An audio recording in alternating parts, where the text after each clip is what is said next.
વિદ્યાર્થી મિત્રો, આજે આપણે અભ્યાસ કરવાનો છે જે ગુણોત્તરનું એનું નામ છે સ્ટોકનો ઉથલો, એટલે કે સ્ટોક ચલન દર.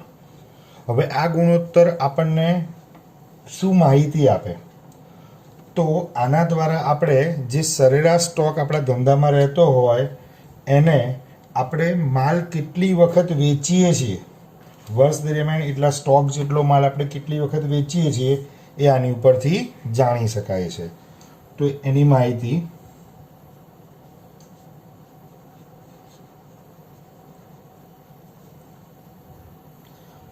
આ ગુણોત્તર દ્વારા સરેરાશ સ્ટોકના પ્રમાણમાં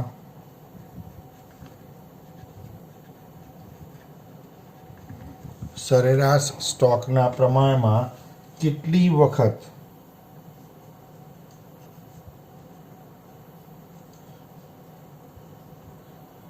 માલ વેચ્યો છે, વર્ષ દરમિયાન સરેરાશ સ્ટોકના પ્રમાણમાં આપણે કેટલી વખત માલ વેચ્યો છે તે જાણી શકાય છે.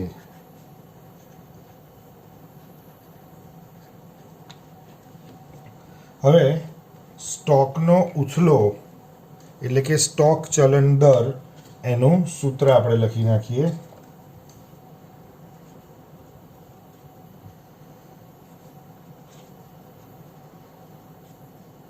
સ્ટોકનો ઉથલો એટલે વેચેલ માલની પડતર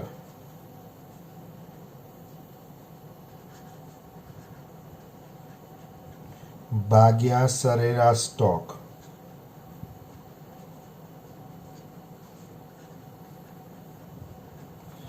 હવે આમાં જે જવાબ આવશે ને એ જવાબ આવશે વખત.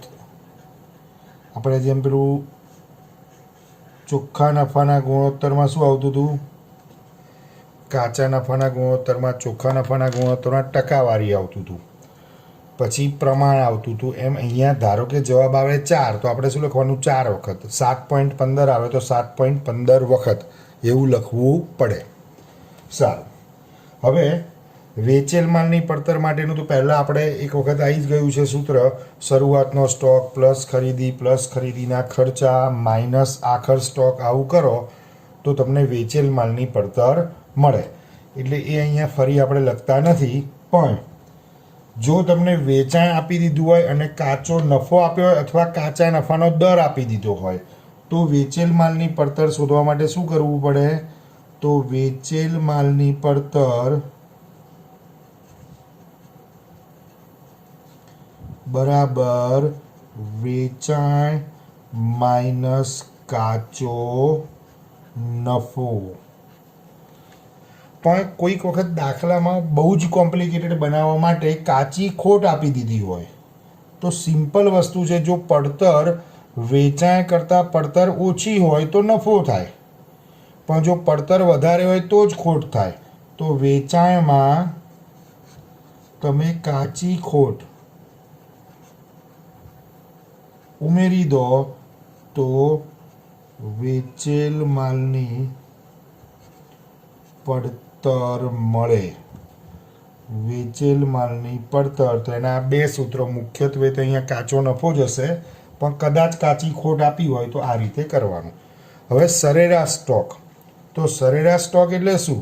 તો વર્ષની શરૂઆતનો સ્ટોક વત્તા વર્ષની આખરનો સ્ટોક ભાગ્યા 2. સરેરાશ સ્ટોક બરાબર શરૂનો સ્ટોક વત્તા આખર સ્ટોક ભાગ્યા 2. શરૂનો સ્ટોક વત્તા આખર સ્ટોક ભાગ્યા 2. હવે આટલું આમાં યાદ રાખવાનું છે. હવે ટેક્સ્ટબુકમાં દાખલા નંબર 15માં દાખલામાં એલ કંપની લિમિટેડની નીચેની વિગતો પરથી સ્ટોક ઉથલો એટલે કે સ્ટોક ચલન દર ગણો. વેચાણ આપ્યું છે, આખર સ્ટોક આપ્યો છે, કાચા નફાનો દર આપ્યો છે, શરૂઆતનો સ્ટોક છે ને ખરીદી છે. હવે આમ તો આપણે શરૂનો સ્ટોક પ્લસ ખરીદી માઇનસ આખા સ્ટોક કરીએ તો મળી જાય, પણ આપણને ખરીદીના ખર્ચા શું છે કશું આપ્યું નથી. હવે બેસ્ટ વસ્તુ શું છે, વેચાણ પણ છે ને કાચો નફો પણ છે. એનો દર આપ્યો છે એટલે 30 લાખના 30% કરો એટલે તમને કાચો નફો મળી જાય. તો વેચાણમાંથી કાચો નફો જો આપેલો જ હોય અથવા આવી રીતે દર એનો આપ્યો હોય તો એ બાદ કરી દો તો તમને સીધું વેચેલ માલની પડતર મળે અને આપણે એને ફોલો કરવું પડે. અહીંયા કારણ કે ખરીદીના ખર્ચા શું હતા કે એ કશું આપ્યું નથી. બરાબર.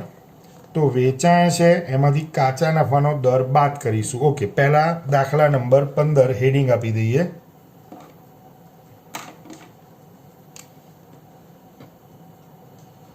દાખલા નંબર 15 એમાં શોધવાનું છે આપણે સ્ટોકનો ઉથલો, એટલે સૂત્ર લખી નાખીશું. સ્ટોકનો ઉથલો બરાબર વેચેલ માલની પડતર ભાગ્યા સરેરાશ સ્ટોક. હવે વેચેલ માલની પડતર શોધીશું, સરેરાશ સ્ટોક શોધીશું, પણ એના પહેલાં આ સૂત્ર અહીંયા આપણે લખીએ છીએ તો ગણતરી માટે જગ્યા છોડી દઈએ. તો સૌથી પહેલાં આપણે શોધી કાઢીએ વેચેલ માલની પડતર.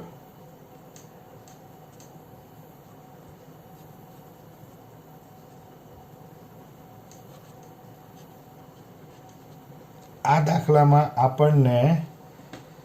દાખલામાં આપણને કાચા નફાનો દર આપ્યો છે, તો વેચાણમાંથી આપણે કાચો નફો બાદ કરી દઈશું. તો વેચાણ માઇનસ કાચો નફો. વેચાણ આપણને આપેલું છે રકમમાં 30 લાખ અને કાચો નફો 30%. તો વેચાણમાં લખીશું 30 લાખ, કાચો નફો વેચાણના 30% કરશો એટલે 30 લાખના 30% એટલે 9 લાખ આવશે. 30 લાખના 30% એટલે 9 લાખ. એટલે વેચેલ માલની પડતર આવી 21 લાખ રૂપિયા. એ વેચેલ માલની પડતર અહીંયા લખાઈ જશે. અચ્છા, હવે સરેરાશ સ્ટોક આપણે શોધવાનો છે. તો સરેરાશ સ્ટોક માટેનું સૂત્ર શું?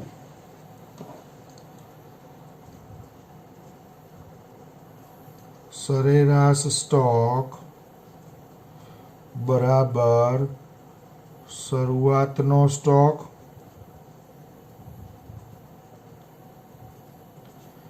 વત્તા આખરનો સ્ટોક અથવા આખર સ્ટોક ભાગ્યા 2.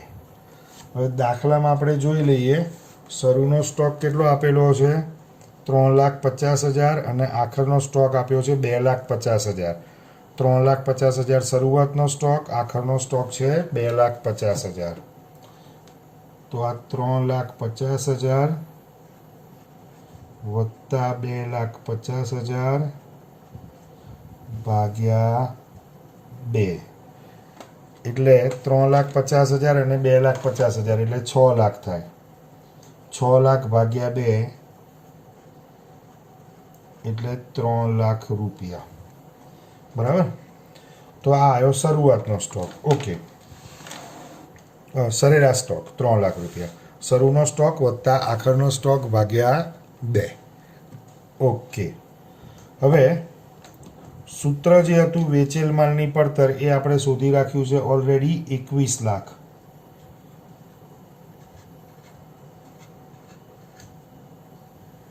ભાગ્યા સરેરાશ સ્ટોક આપણે હાલ જ શોધ્યો છે 3 લાખ.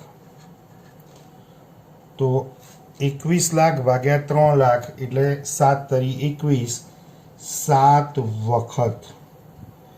જે જવાબ આવે ને એમાં અહીંયા વખત લખવું જરૂરી છે. જો એટલા માટે મેં અહીંયા હેડિંગ મૂકેલું જ છે આપણે વખત એવું.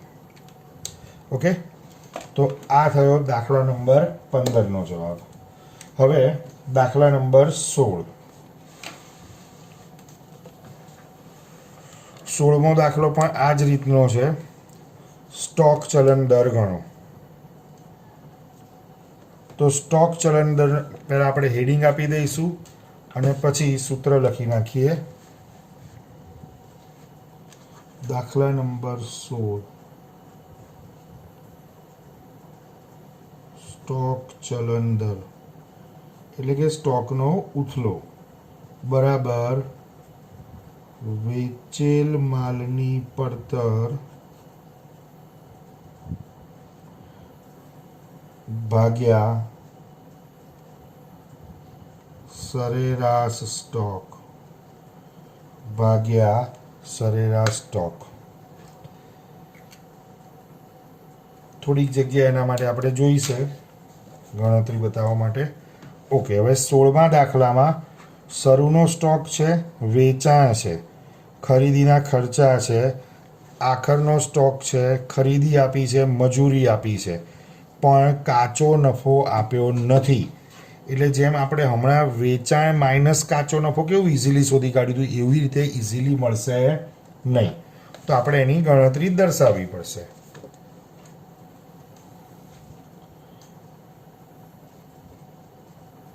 વેચેલ માલની પડતર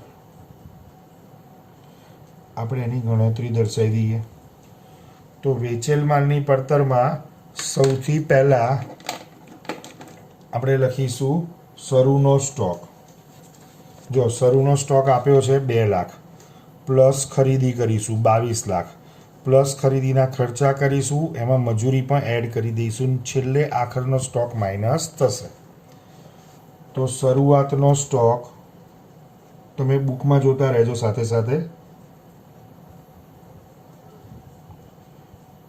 શરૂઆતનો સ્ટોક 2 લાખ રૂપિયા પ્લસ ખરીદી 22 લાખ રૂપિયા પ્લસ ખરીદીના ખર્ચા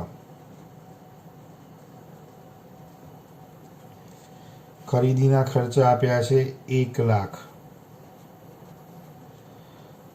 પ્લસ મજૂરી 2,50,000. હવે આમાંથી આખર સ્ટોક બાદ કરવાનો છે એટલે સૌથી પહેલાં આટલાનો સરવાળો કરવાનો થશે. તો 22 ને 2 24 ને 1 25 26 27,50,000 થયા. આ સરવાળો થાય છે 27,50,000. એમાંથી માઇનસ આખર સ્ટોક. તો આખર સ્ટોકની કિંમત 1,50,000 છે. આ રહી 1,50,000. તો એ 1,50,000 આમાંથી બાદ કરી દો એટલે વધશે 26 લાખ રૂપિયા જે બચ્યા એ શું આવશે? વેચેલ માલની પડતર.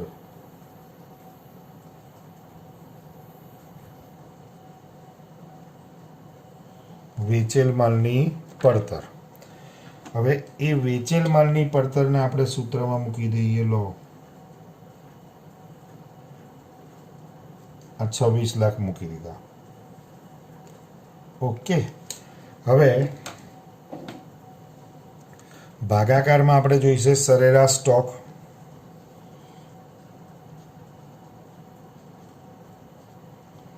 તો એની ગણતરી, તો સરેરાશ સ્ટોકનું સૂત્ર શું થાય? શરૂનો સ્ટોક વત્તા આખર સ્ટોક ભાગ્યા 2. તો શરૂઆતનો સ્ટોક 2 લાખ હતો, આપણે ઉપર લખેલું જ છે. આખરનો સ્ટોક 1,50,000 ને ભાગાકાર કરવામાં આવશે 2 વડે. એટલે 3,50,000 ભાગ્યા 2 એટલે 1,75,000. 1,75,000 રૂપિયા. બરાબર. તો તો એને પણ સૂત્રમાં મૂકવામાં આવશે. આ 26 લાખના ભાગાકારમાં આવશે 1,75,000 રૂપિયા. એટલે 26 લાખ ભાગ્યા 1,75,000 એટલે 14.8571. 14.8571 આપણે લઈશું 14.86. એટલે જો અહીંયા તમે જવાબમાં 14.86 લખો તો અધૂરો કહેવાય જવાબ, કારણ કે વખત લખવું પડશે. એટલે એનો મતલબ એવો થયો કે આપણે જેટલો સ્ટોક, સરેરાશ સ્ટોક આપણે ધંધામાં રાખીએ છીએ, વર્ષ દરમિયાન એ સ્ટોકનું રોટેશન 14.86 વખત, એટલે કે ઓલમોસ્ટ 15 વખત એ સ્ટોકનું રોટેશન થાય છે. ઓકે, સારું. હવે દાખલા નંબર 17માં આવે છે કાર્યશીલ મૂડીનો ઉછલો. ઉછલો એટલે આ ચલન દર જેવું જ છે. તો એ કાર્યશીલ મૂડી છે, તો એ આખો અલગ ગુણોત્તર છે. એ આપણે સ્ટાર્ટ કરીએ.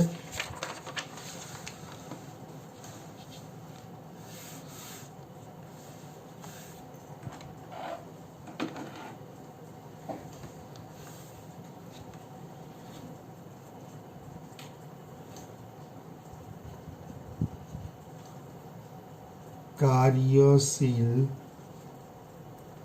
મૂડીનો ઉથલો અથવા એને કહેવાય કાર્યશીલ મૂડીનો ચલન દર. હવે આ કાર્યશીલ મૂડીનો ઉથલો એનો મતલબ શું? તો વર્ષ દરમિયાન આપણી જે કાર્યશીલ મૂડી હોય છે ધંધામાં, હવે કાર્યશીલ મૂડી એટલે શું? તો રોજબરોજના જે આપણા વ્યવહારો હોય એને પહોંચી વળવા માટે જે મૂડીની જરૂરિયાત હોય એને કાર્યશીલ મૂડી કહેવાય. અને એનું સૂત્ર એકદમ સિમ્પલ છે, ચાલુ મિલકતો માઇનસ ચાલુ દેવા.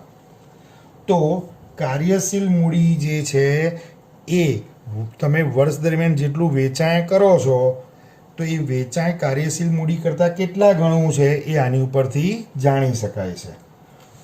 બરાબર? એટલે કોના કોના સંબંધ દર્શાવશે? તો કાર્યશીલ મૂડીનો ઉછલો એ કાર્યશીલ મૂડી અને વેચાણ વચ્ચેનો સંબંધ દર્શાવે. આ ગુણોત્તર કાર્યશીલ મૂડી અને વેચાણ વચ્ચેનો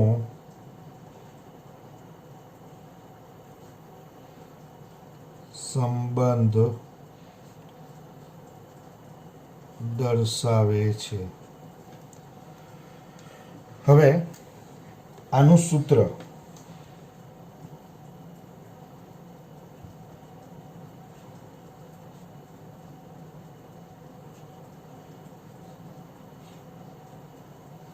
કાર્યશીલ મૂડીનો ઉથલો બરાબર વેચાણ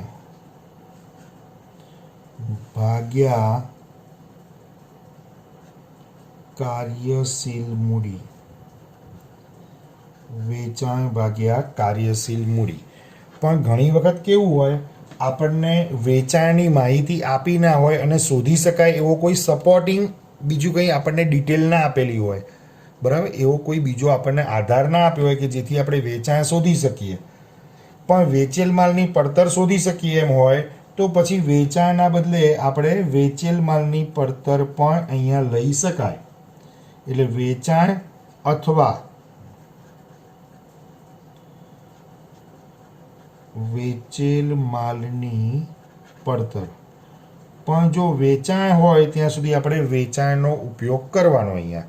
હા, દાખલામાં જો ચોખવટ કરી હોય કે ભાઈ વેચેલ માલની પડતરના આધારે ગણો તો પછી સૂત્રમાં વેચેલ માલની પડતર ભાગ્યા કાર્યશીલ મૂડી લેવાય.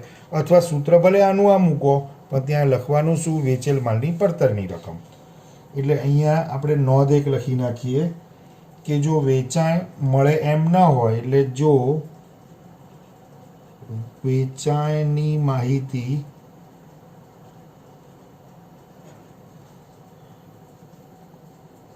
પ્રાપ્ય ન હોય અથવા ઉપલબ્ધ ન હોય તો વેચેલ માલની પડતર ધ્યાનમાં લેવી અથવા દાખલામાં ઉલ્લેખ હોય એ પ્રમાણે કરવું. ઓકે. હવે વેચાણની તમને ખબર છે, અહીંયા કુલ વેચાણ લેવાય અથવા વેચેલ માલની પડતર એ પણ ખબર છે, શરૂઆતનો સ્ટોક પ્લસ ખરીદીના ખર્ચા માઇનસ આખા સ્ટોક. પણ કાર્યશીલ મૂડી એટલે શું? તો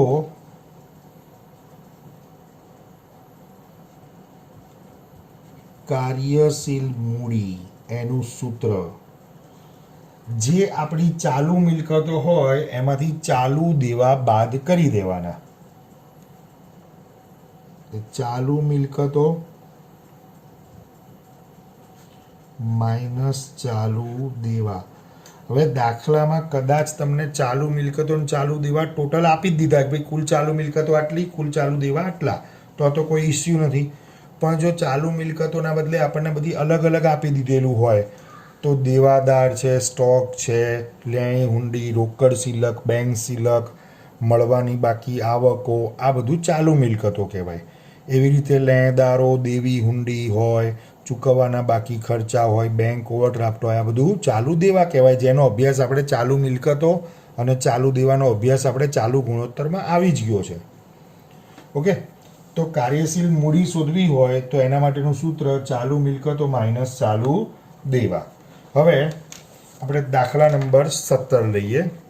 એમાં આપણને પૂછ્યું છે ઝેડ કંપની લિમિટેડની નીચેની વિગતો પરથી કાર્યશીલ મૂડીનો ઉથલો એટલે કે ચલન દર ગણો. કાર્યશીલ મૂડીનો ઉથલો એટલે કે એનો ચલન દર ગણો. તો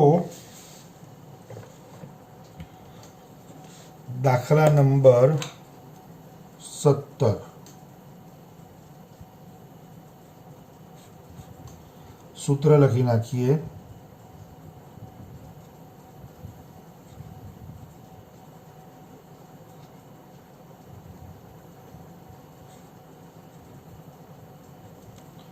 પણ ત્યાં ધ્યાન એ રાખવાનું છે, વેચાણ અને વેચાણ પડતર આધારે, એટલે બે રીતે ગણવું પડશે. બરાબર? વેચાણ અને વેચાણ પડતર બંનેના આધારે ગણવાનું છે. તો આપણે પહેલાં લઈ લઈએ વેચાણના આધારે. ઓકે. એનું સૂત્ર આ જ સૂત્ર પણ વેચાણ લખીશું. વેચાણ ભાગ્યા કાર્યશીલ મૂડી. વેચાણ ભાગ્યા કાર્યશીલ મૂડી. હવે વેચાણમાં કઈ વિગતો? તો એ તો આપણને પ્રશ્નમાં ડાયરેક્ટ આપી જ દીધેલું છે. વેચાણ કેટલું છે? 40 લાખ. ડાયરેક્ટ આપણને વેચાણ આપી દીધેલું છે. તો વેચાણ બરાબર 40 લાખ છેદમાં કાર્યશીલ મૂડી. તો કાર્યશીલ મૂડી આપણને અંદર ડાયરેક્ટ આપેલી નથી. તો જો વેચેલ માલની પડતર છે, બિનચાલુ મિલકતો છે. બિનચાલુ મિલકત એટલે કાયમી મિલકત કહેવાય એને. બિનચાલુ દેવા એટલે લાંબા ગાળાના દેવા, પેલી લાંબા ગાળાની મિલકત કહેવાય. કાચો નફો આપેલો છે. પછી ચાલુ મિલકતો અને ચાલુ દેવા આ રહ્યા. અચ્છા ભાઈ, આ તો મેં આગળના દાખલાના લખી નાખ્યા છે. આ 40 લાખ નથી, એ શોધવું પડશે. એ તો 16મા દાખલામાં આપ્યા છે. સારું, તો વેચાણ પણ શોધવાનું છે અને ચાલુ મિલકતો અને ચાલુ દેવા આપ્યા છે, એની પરથી આપણને કાર્યશીલ મૂડી પણ મળી જશે. ચલો, સૌથી પહેલાં આપણે શોધી કાઢીએ વેચાણ. તો વેચાણ માટે કઈ વિગત આપણને આપેલી છે? વેચાણ માટે આપણને કઈ વિગત આપેલી છે જુઓ તો વેચેલ માલની પડતર પણ છે અને કાચો નફો પણ છે. તો હમણાં આપણે એક દાખલામાં આગળ એવું કર્યું હતું કે વેચેલ માલની પડતર શોધવી હોય તો વેચાણમાંથી કાચો નફો બાદ કરતા હતા. હવે જો વેચાણ શોધવું હોય તો શું સૂત્ર થાય? વેચેલ માલની પડતર પ્લસ કાચો નફો. ઓકે, તો વેચેલ માલની પડતર આપી છે 32 લાખ,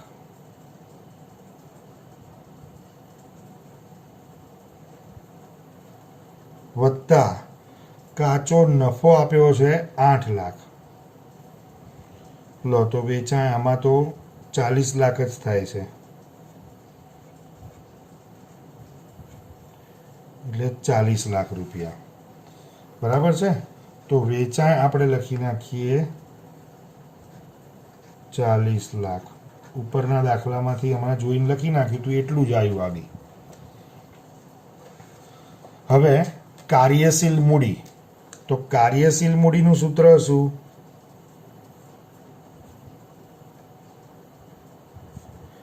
ચાલુ મિલકતો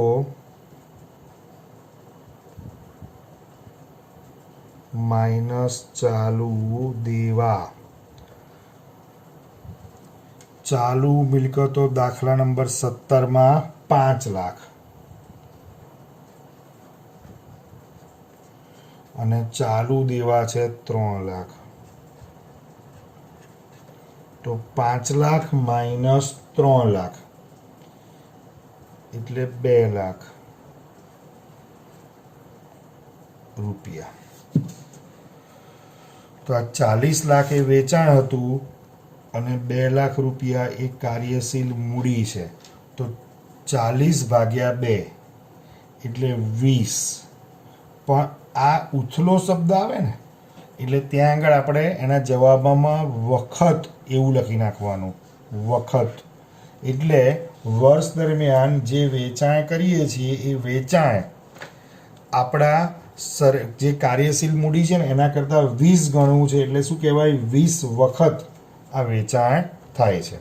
ઓકે, હવે આ જ પ્રશ્નમાં આપણે કાર્યશીલ મૂડીનો ઉથલો શોધવાનો છે વેચાણ પડતરના આધારે. જો લખેલું છે વેચાણ અને વેચાણ પડતરના આધારે, એટલે વેચાણ પડતરના આધારે પણ શોધવું પડશે. સૂત્ર આ રહ્યું, વેચાણ ભાગ્યા કાર્યશીલ મૂડીની જગ્યાએ શું થઈ જશે? વેચેલ માલની પડતર ભાગ્યા કાર્યશીલ મૂડી.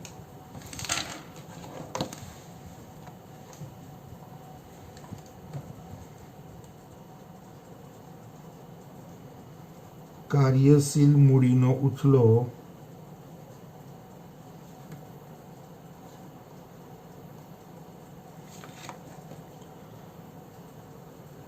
વેચાણ પડતરના આધારે.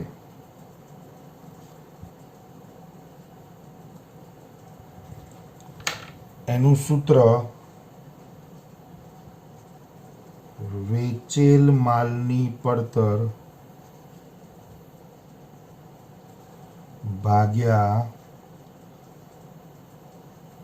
કાર્યશીલ મૂડી. હવે દાખલામાં જો વેચેલ માલની પડતર ઓલરેડી એમને 32 લાખ રૂપિયા આપેલી છે. આ 17માં દાખલામાં જ વેચેલ માલની પડતર 32 લાખ આપી છે. એની ઉપરથી આપણે અમારે વેચાણ શોધીશું. તો એ 32 લાખ રૂપિયા લખવામાં આવશે વેચેલ માલની પડતર ભાગ્યા કાર્યશીલ મૂડી. તો એ હમણાં આપણે શોધી જ છે, જો કંઈ ફરીથી શોધવાની જરૂર નથી. એટલે કાર્યશીલ મૂડી 2 લાખ. કાર્યશીલ મૂડી 2 લાખ. તો આ 32 લાખ ભાગ્યા 2 લાખ એટલે આવશે 16 દુ 32 એટલે 16 વખત. તો આપણે જેટલી કાર્યશીલ મૂડી છે એનું 16 વખત ટર્નઓવર થાય છે જો તમે પડતરના આધારે જુઓ તો, અને વેચાણના આધારે જુઓ તો 20 વખત થાય છે. ઓકે, સારું, ધેટ્સ ઇટ.